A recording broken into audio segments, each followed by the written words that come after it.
Hey guys, this is Sean with Integrity Ranch. I am out here with the fall calving herd in a beautiful, beautiful pasture here. It's got a lot of big blue, a lot of Indian grass, some Johnson grass, some Sericea lesbedeza, hop clover, foxtail, broom sedge.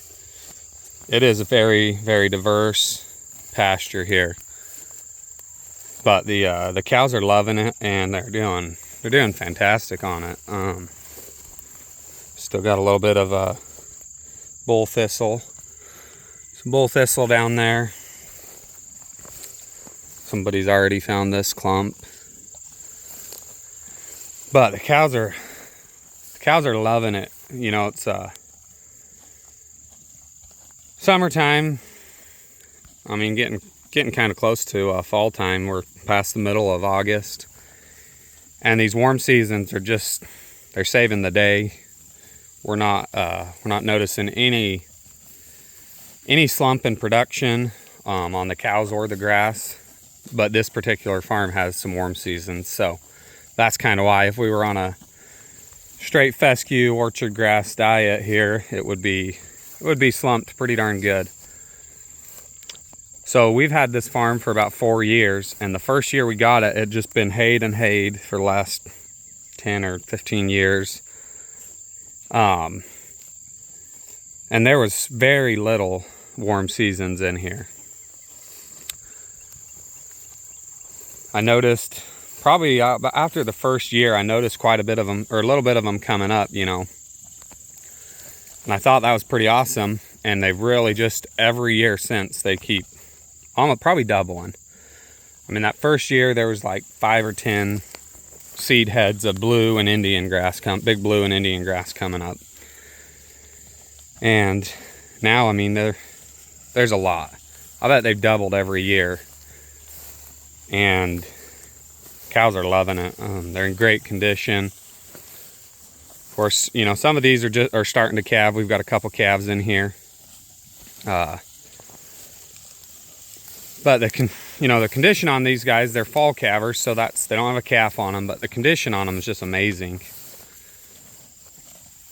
And so the idea, I guess, is to see how well they hold that condition throughout the winter. I've heard a lot of, you know, guys, respectable people in the grazing world tell me to fall calve, so this is kind of my attempt at it. And for sure, they're super fat now, so we'll see how it works. But yeah, this pasture, aside from the Sericea lesbedeza, I could really do without that. Everything else here, even this broom sedge, I'm not worried about that. Broom sedge has a very short grazing window where animals will graze it without being forced to. And when they do graze it, it is actually really good feed for them in that short little window there. It's good feed for, I think it only lasts for about 2 weeks, but broom sedge is very easy to fix. It's another thing that we've seen just really disappear in this pasture here. Usually about right now, you'd start to see way more broom sedge. But just grazing it properly, we've pretty much eliminated the broom sedge. The Sericea lesbedeza is a lot harder to get rid of. You've really got to build your carbon up in the soil and get that soil organic matter up, and the lesbedeza will disappear. But that's a very, very time-consuming thing. It's going to take a couple years, and so you kind of got to be patient with it and do whatever you can to get as much carbon down as possible. So that's the idea on the Sericea on cow farms. If we have the goats here, you know, we could lock the goats in a little tighter, and they'll eat, you know, put them in here a couple days, they'll have that Sericea lesbedeza eaten. But we don't have that.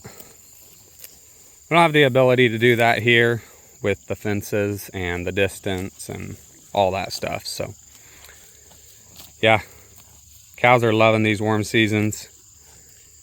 I'm loving them too, because it keeps these cows healthy. and you don't have any pink eye or anything like that to deal with when they're eating these mature, I mean not too mature, but these warm seasons are they're just super healthy for an animal in the summer. So